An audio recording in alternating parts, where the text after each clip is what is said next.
So let's go ahead and make a delicious Cuban sandwich. Our griddler's almost preheated, but in the meantime, I'm going to assemble the ingredients. So they're at beep to let you know it's preheated. So perfect timing. We're just going to do a few things to the sandwich before we put it on the flat plates. So first you're going to add some mustard to the bread. I already toasted this on the griddler, but you know, it'll get nice and crispy after we put it on there. So just a little bit of mustard for flavor. And then what we're going to do is put the pulled pork, which obviously we cook this separately. You can use a slow cooker to do this. It adds a lot of flavor to your sandwich. So, okay, so and what we're going to do is add the ham, slices of ham to each sandwich. And then you're going to add, move this out a little bit, the Swiss cheese. My husband always complains because I'm a little stingy with the cheese. So I'm just going to go like this. One slice. But it'll be nice. It'll melt really nice. It'll be really, really flavorful.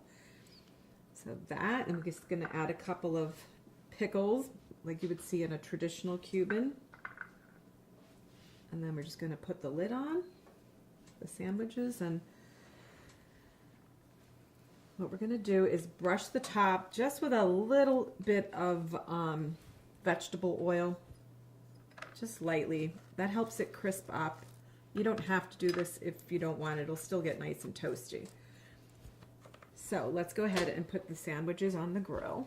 Now I use the flat plates today because that's kind of traditional, the way you would do it if you were making a traditional Cuban sandwich. Just put that like that. So we're just going to close that down, and the cover is going to press down on the sandwich, going to make it nice and toasty. But in the meantime, what we're going to do is we're going to actually use the timer, which you can engage once it's preheated.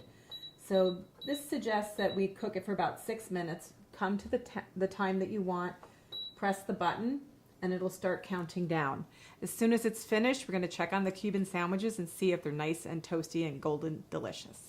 Okay, so let's now take a look at our Cuban sandwiches. Do it from this side.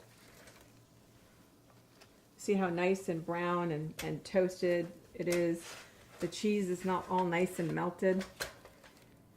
This is a nice thing to make too for an appetizer if you don't want to eat a whole sandwich, but you can actually cut these maybe in thirds, and you can use it as a really nice appetizer when you're having company or having friends over. So there you have it, the Cuisinart Griddler.